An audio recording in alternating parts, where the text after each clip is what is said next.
Headlines नंतर एक बातमी सविस्तर पाहणार आहोत। बदलापूर अत्याचार प्रकरणी आरोपी अक्षय शिंदेच्या एन्काउंटर नंतर त्याचा मृतदेह शवविच्छेदनासाठी जे रुग्णालयात आणण्यात आलाय।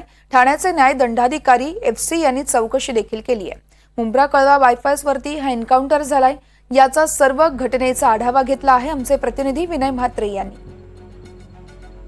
अक्षय शिंदेची चौकशी करण्यासाठी न्यायालयाच्या परवानगीने ठाणे गुन्हे शाखेने अक्षय शिंदेला तळोजा जेलमधून बरोबर 5:30 वाजता ताब्यात घेतलं आणि 5:30 वाजता ताब्यात घेतल्यानंतर अक्षयला याच मुंब्रा बायपासवरून ठाण्याकडे आणत होते।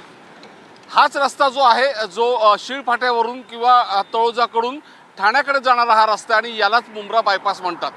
बरोबर 6 वाजता 6 ते 6:15 दरम्यान अक्षयला घेऊन येणारी पोलीस व्हॅन याच मार्गाने ठाण्याच्या दिशेने जात असताना अक्षय शिंदेने शेजारी बसलेल्या निलेश मोरे यांच्या कमरेला असलेली रिव्हॉल्वर काढली आणि त्यांनी त्यांच्या दिशेने पोलिसांच्या दिशेने त्यांनी त्याच्यातल्या 3 राऊंड फायर केला। त्यामधल्या 2 राऊंड ज्या होत्या त्या मिस फायर झाल्या, त्या इतरत्र गेल्या। मात्र तिसरी राऊंड जी होती ती मात्र निलेश मोरे जे पोलीस अधिकारी आहेत त्यांच्या मांडीला लागली, डाव्या मांडीला ती गोळी लागली आणि त्यामध्ये ते जखमी झाले।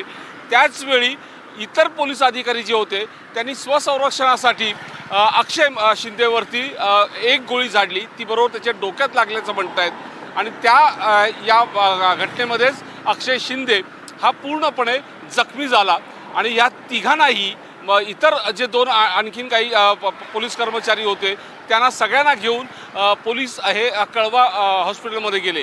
परंतु हा संपूर्ण प्रकार जो घडला तो याच मुंब्रा बायपासवरून आपण इथून जर पुढे परिसर जर पाहिला गेला तर मुंब्रा देवीचा जो डोंगर आहे तोच याच रस्त्याने पुढे लागतो। तिकडे मात्र वस्ती फारशी नाही आहे। हा सगळा परिसर आहे, या दोन्ही बाजूला वस्ती आहेत, इमारती आहेत, मात्र पुढच्या बाजूला संपूर्ण डोंगराळ भाग आहे आणि त्यामुळे तिथे निर्मनुष्य भाग आहे।